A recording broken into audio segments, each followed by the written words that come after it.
কেৱল মাত্ৰ 20টা দিন বাকী আছে মেট্ৰিক আৰু হাই ছেকেণ্ডাৰী পৰীক্ষালৈ। এতিয়াও বহুত সংখ্যক ছাত্ৰ-ছাত্ৰী আছে যিয়ে বৰ্তমানলৈকে একো পঢ়া নাই।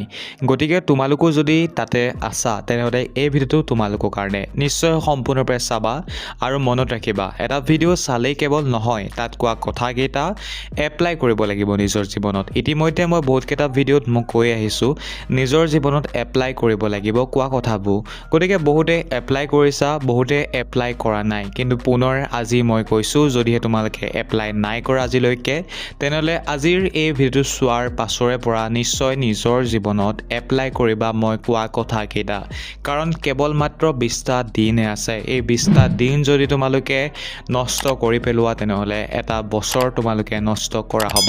গতিকে ভিডিঅ'টো তোমালোকে সম্পূৰ্ণৰূপে চোৱা, কথাকেইটা সম্পূৰ্ণৰূপে শুনা আৰু পালন কৰা নিজৰ জীৱনত। গতিকে এইখিনিতে অনুৰোধ কৰিম সকলোকে, আমি 1 লাখ ছাবস্ক্ৰাইবাৰৰ অতি ওচৰতে আছোঁ। গতিকে তোমালোকে যদি ছাবস্ক্ৰাইব নাই কৰা আমাৰ ইউটিউব চেনেলটো, পঢ়া শুনাৰ ওপৰত তোমালোকে ভিডিঅ' অলৰেডি বহুত দিনৰ পৰা পাই আছা, গতিকে ভৱিষ্যতেও পাবা। গতিকে নিশ্চয় তোমালোকে চেনেলটো ছাবস্ক্ৰাইব কৰি ল'বা। গতিকে এতিয়া আহা আমি যাওঁ মেইন ইম্পৰ্টেণ্ট কথাটোৰ ওপৰত। তোমালোকৰ মেট্ৰিক আৰু হাই ছেকেণ্ডেৰী পৰীক্ষালৈ বেছিদিন নাই, তোমালোকে নিশ্চয় গম পোৱা। গতিকে এইকেইটা দিনত তোমালোকে চিৰিয়াছ হ'ব লাগিব। চিৰিয়াছ এইটো নহয় যে তোমালোকে 12 ঘণ্টা পঢ়িব লাগিব বা তোমালোকে 9 ঘণ্টা পঢ়িব লাগিব, 8 ঘণ্টা পঢ়িব লাগিব, 10 ঘণ্টা পঢ়িব লাগিব। ইমান ঘণ্টা তোমালোকে পঢ়াৰ কোনো প্ৰয়োজন নাই। মাত্ৰ এটা টাইম তোমালোকে পঢ়িব লাগিব, যিটো টাইমত তোমালোকে নিজকে বেষ্ট দিব পাৰা, যিটো টাইমত তুমি নিজকে পঢ়িছোঁ বুলি ক'ব পাৰা, তেনেকুৱা এটা টাইমত তোমালোকে কিতাপ পঢ়িব লাগিব। অৱশ্যে তোমালোকৰ ঘৰত ক'ব কিতাপ পঢ় বুলি, কিন্তু ক'লেও জানো হ'ব তোমালোকৰ যদি মন নাথাকে পঢ়িবৰ কাৰণে।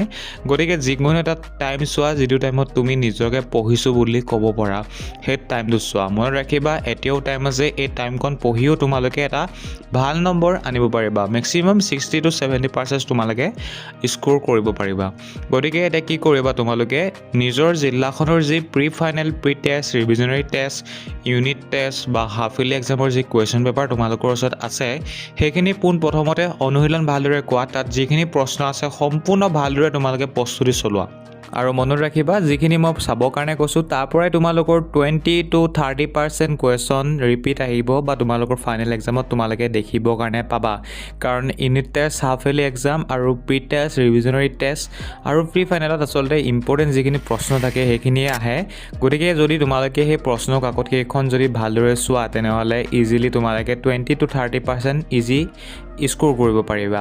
তাৰ পাছৰ পইণ্টটো হৈছে তোমালোকে কি কৰিবা, তোমালোকৰ জিলাৰ বাহিৰে কেইখনমান জিলাৰ প্ৰায় 5খন তোমালোকে জিলাৰ প্ৰশ্ন কাকত বিচাৰা, ঠিক আছে। আৰু 5খন জিলাৰ প্ৰশ্ন কাকত এনেদৰে চাই যোৱা, তাৰ পৰা যিয়ে প্ৰশ্ন নাহক কিয় তোমালোকে যাতে লিখিব পাৰা তেনেদৰে তোমালোকে প্ৰশ্ন কাকতসমূহ ভালদৰে চাই যোৱা।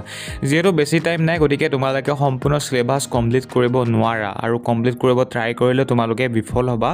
গতিকে সেইকাৰণে তোমালোকে কি কৰিবা, নিম্নতম 5খন জিলা তোমালোকে প্ৰশ্ন কাকত অনুশীলন কৰা। মই ইতিমধ্যে ইংৰাজী প্ৰশ্ন কাকত সংগ্ৰহ কৰি থৈছোঁ প্ৰায় 11খন জিলা। গতিকে 11খনৰ ভিতৰত 5খন জিলা তোমালোকে ভালদৰে চাই যাব পাৰা, ঠিক আছে। আৰু শুনা, তোমালোকক মই ক'ব বিচাৰিছোঁ তোমালোকে মোক শ্বেয়াৰ কৰা তোমালোকৰ জিলাত হৈ থকা প্ৰশ্ন কাকতসমূহ, কাৰণ মোৰ ওচৰত প্ৰশ্ন কাকত ইমান নাই। যদি তোমালোকে শ্বেয়াৰ কৰা তেতিয়াহে মোৰ ওচৰত থাকিব। গতিকে তোমালোকৰে সহায় হ'ব তোমালোকে যদি মোলৈ প্ৰশ্ন কাকতসমূহ শ্বেয়াৰ কৰা। গতিকে প্ৰত্যেকে নিজৰ নিজৰ জিলাত হৈ থকা প্ৰশ্ন কাকতসমূহ মোলৈ শ্বেয়াৰ কৰা, আৰু মই তোমালোকৰ কাৰণে প্ৰত্যেক দিনাখনে এটা ভিডিঅ' বনাই পিনি আপলোড কৰি যাম প্ৰশ্ন কাকতৰ। গতিকে প্ৰত্যেকৰে যি যি ছাবজেক্ট আছে তোমালোকে চেণ্ড কৰিবা। মোৰ ওচৰত ইংৰাজী PDF ফাইল আছে, অৰ্থাৎ ইংৰাজী প্ৰশ্ন কাকত উপলব্ধ আছে। গতিকে ইংৰাজী প্ৰশ্ন কাকতৰ ভিডিঅ' তোমালোকে ইউটিউবত পাই যাবা, আৰু তাতে তোমালোকে জানিবা যে কেনেদৰে তোমালোকে ডাউনলোড কৰিব পাৰিবা PDF। গতিকে চাই পিনি তোমালোকে ডাউনলোড কৰি ল'বা, ঠিক আছে।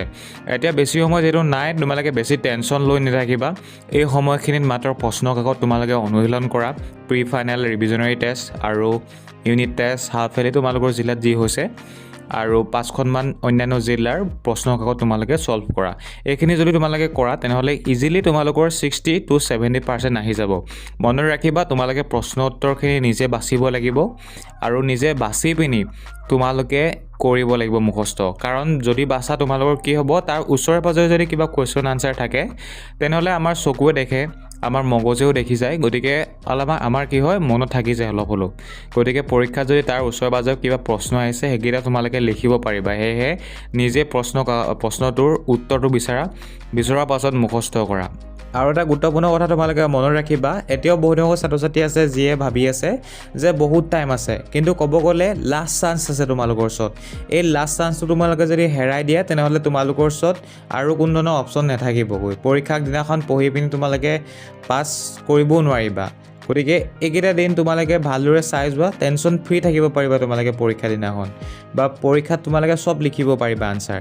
গতিকে এইকেইটা দিনহে কৰিব লাগে কাম। গতিকে প্ৰত্যেক দিনাখনে তোমালোকে কমেও এটা ছাবজেক্টত আধা ঘণ্টা সময় দি পিনি পঢ়িবা। প্ৰত্যেক দিনাখনে এখন প্ৰশ্ন কাকত কৰিবা, আৰু এই প্ৰথম 10টা দিনে তোমালোকে কি কৰিবা, প্ৰশ্ন কাকত 5খন জিলাৰ প্ৰশ্ন কাকত অনুশীলন তোমালোকে কৰা, ভালদৰে চাই যোৱা, মুখস্থ কৰা। নেক্সট বাকীকেইটা দিনত তোমালোকে ৰিভিজন কৰিবা।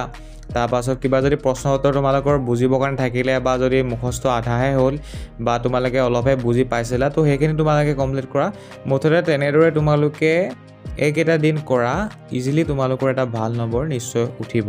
গতিকে মোৰ হোৱাটছআপ নাম্বাৰটো তোমালোকে নোট কৰি লোৱা, তাত তোমালোকে তোমালোকৰ জিলাত অনুষ্ঠিত হোৱা প্ৰশ্ন কাকতসমূহ শ্বেয়াৰ কৰিবা। আৰু মনত ৰাখিবা, প্ৰশ্ন কাকত তোমালোকে নিশ্চয় শ্বেয়াৰ কৰিবই লাগিব, কাৰণ বহুতে অপেক্ষা কৰি আছে, তোমালোকেও নিশ্চয় অপেক্ষা কৰি আছা। গতিকে তোমালোকে যদি শ্বেয়াৰ কৰা তেতিয়াহে তোমালোকক দিব পাৰিম। গতিকে প্ৰশ্ন কাকত তোমালোকৰ জিলাত হৈ থকা ইংৰাজীয়ে হওক, অন্যান্য ছাবজেক্টেই হওক, যি ছাবজেক্ট আছে তোমালোকৰ প্ৰত্যেকখন ছাবজেক্টৰ ফটো ভালদৰে তোমালোকে মাৰি পিনি মোক শ্বেয়াৰ কৰিবা, যাতে মই ভিডিঅ' বনাই তোমালোকক সহায় কৰিব পাৰোঁ। গতিকে মোৰ হোৱাটছআপ নাম্বাৰটো হৈছে 9395374524। গতিকে নাম্বাৰটোত তোমালোকে মেছেজ কৰিবা। মনত ৰাখিবা, অকল মেছেজ কৰিবা হোৱাটছআপত, আৰু প্ৰশ্ন কাকতসমূহ তোমালোকে শ্বেয়াৰ কৰিবা।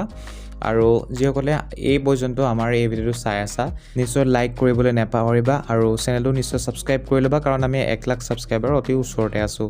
গতিকে ভিডিঅ' চোৱাৰ কাৰণে তোমালোকক ধন্যবাদ। জয় অসম।